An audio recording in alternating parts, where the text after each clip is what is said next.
Hello there. Hello there. Now usually, I would start off by saying hello there my Jedi and Sith friends, but because today we're focusing on the dark side, maybe I should just be welcoming the Sith among us. But hello one and all and welcome back to another Star Wars video. It is I coming at you once again, your friend, and your favourite galactic hostess, Star Wars Meg. And today we have something a little bit different. Over the last few days, we've been talking about the future of Star Wars films. Some big rumours for Star Wars Starfighter, and go check those out if you missed them. But today we're going to be diving into a bit of Star Wars lore. In the big year of 2026, that might sound ambitious, but today is pretty big.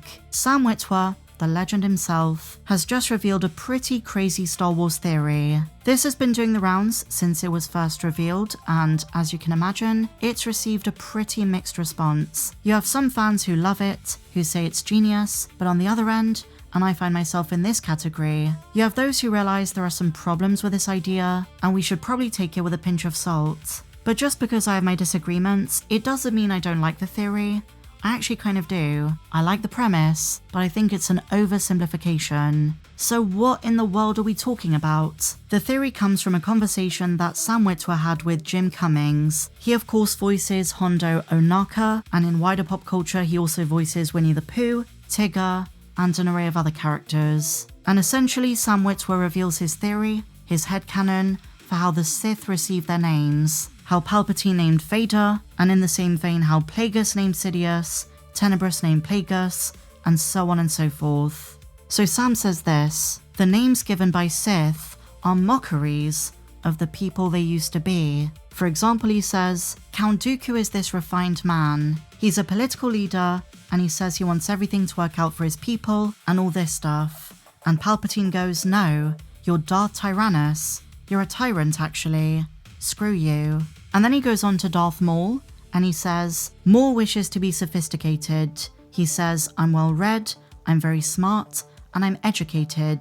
But Palpatine comes along and he's like, no, you're a Maul. You're a weapon. Go and be a weapon. And the last example he gives is Darth Vader, which he says is the saddest one. Because Palpatine goes, you're the Dark Father, and you have no children. Because your wife died. You're the childless father and you have to live with that. That's going to give you the sadness, the anger that you need to do my bidding. Now right off the bat, my first impressions. Sam is 100% correct about one specific thing. That Palpatine, who named all these people, is a sick, evil, twisted man. To put it simply, and pardon my French, he's just a bit of a dick. So of course I can imagine him naming his apprentices on this basis. But the problem with this theory is twofold. The first is that it's very Palpatine-centric. All of the apprentices he just named were Sidious's apprentices, so it could just be Palpatine's naming scheme. And the second is that both the words of George Lucas and the old expanded universe contradict this theory. Now I understand, Disney canon is separate. Legends material and continuity no longer count, even the good stuff like James Luceno's Darth Plagueis. But on three separate occasions we do get a concrete answer. The first is from the Plagueis novel, the second is from the novelization of Revenge of the Sith, and the third is from a short story from Star Wars Insider 130, The Tenebrous Way, written by Matthew Stover, the author of the Revenge of the Sith book.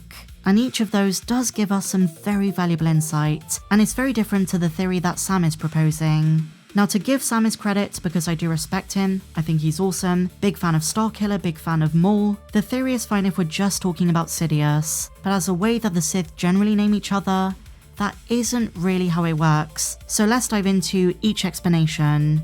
I want to begin with my favourite one, which is from the Revenge of the Sith novelization, and this is when Palpatine gives Anakin his Sith name, Darth Vader, which to Sam's credit does mean father. If you remember in the film, when Palpatine officially declares Anakin a Sith, he takes a moment before revealing his name. He says, henceforth, you shall be known as Darth Vader.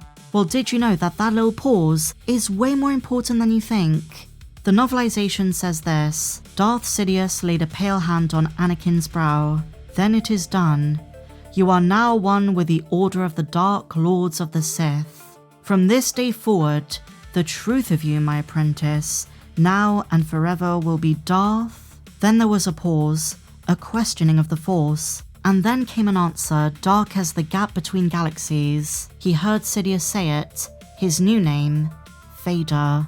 And so, it was done. Now, for years, and you'll see this with some of early Star Wars YouTube, there were different interpretations of what this passage meant. Was it the Force giving Palpatine Vader's true name? Did the Force choose the name based on a defining attribute? Then there are those that say his name foreshadows his relationship with Luke further down the line. Others say his name is Vader because he's about to become an invader of the Jedi Temple during Order 66. But according to Matthew Stover himself, the destiny of a Sith, including their name, is already predetermined by the will of the Force. In canon, we simply don't know, but the old explanation is that it was down to the Force. Now, sticking with Matthew Stover, let's talk about how Tenebrous named Plagueis. This comes from the short story The Tenebrous Way, and it says this: Tenebrous recalls why he picked the name Plagueis for his apprentice. The etymology foretelling his future, the name Plagueis meaning the diseased one. And the passage from here on out is a bit confusing, because while Tenebrous picked the name Plagueis himself, once again it was thanks to the will of the Force. Tenebrous contemplated the future of the Sith. He developed a retrovirus that cut him off from predicting the future. The resulting midichlorians enabled Tenebrous to transfer his essence into Plagueis' body. He was able to occupy his mind. He wanted to see if Plagueis was the true savior of the Sith, but Tenebrous panicked when he realized that Plagueis, in his turn, was going to be killed by his own apprentice, which as we know, would end up being Darth Sidious. But in this story we learned that years prior, when Tenebrous chose the name Plagueis, he didn't realize how fitting it would end up being. It was almost prophetic. I suppose if you really wanted, you could apply Sam's theory in this instance and say that Tenebrous was trying to mock Plagueis, but that doesn't seem to be the case. He doesn't see the vision of Plagueis' death until just before his own death, so I don't think there's anything particularly twisted about this. I mean, okay, yeah, all the Sith are twisted, but you know what I mean. It wasn't done in a way to mock the apprentice. In fact, Tenebrous, when he was inside of Plagueis' mind, was astonished about how powerful Plagueis had become. And our final source before we talk about George Lucas is the Darth Plagueis novel, one of my favourite Legends books of all time, by James Luceno. This is the passage of how Plagueis gives Palpatine the name Darth Sidious. Plagueis planted his hands on his hips and laughed without mirth. He looked at Palpatine and said, "And of what possible use do you think you could be to the Jedi Order? You're heartless, ambitious, arrogant, insidious, and that's the key word, my friends, and without shame or empathy. You're a murderer." Palpatine stared at the floor, genuflected, and uttered, "It is my will to join my destiny forever with the Order of the Sith." Plagueis extended his left hand to touch him on the crown of the head. "Then it is done. From this day forward, the truth of you, now and forevermore, will be Sidious." And in this case, Sidious is an acknowledgement of the fact that Palpatine has the nature of a true Sith. It's not a mockery, as Sam would say. It's because he was quite literally insidious. He murdered his family in cold blood. It's an acknowledgement of that. If Plagueis was truly trying to mock Palpatine, he might have gone for a name that made him sound soft. So I don't think the theory holds up for some of the other Sith. In terms of Palpatine's apprentices, I can agree with that, but it doesn't hold up against the likes of Bane, Nihilus, even Revan, Plagueis, Tenebrous, and so on and so forth. But from George Lucas's point of view, from the perspective of the maker himself, the naming of the Sith, and indeed a lot of characters in Star Wars, was pretty straightforward. The Sith are character names. In literature, that simply means a character who is named after their attributes. Darth Bane, because he signified a cause of ruin or destruction. It reflects his role in destroying the old Sith and creating the new rule of two. Tenebrous is an adjective that describes something dark or shadowy. Plagueis is derived from a plague. Nihilus comes from the Latin nihil, which means nothing. He became a void that consumed life itself. But Sam's theory is pretty wild and quite a cool explanation, and if we're talking about the new canon, then sure, I guess it makes sense. But what do you guys think? Do you agree with Sam? Do you disagree? What's your take?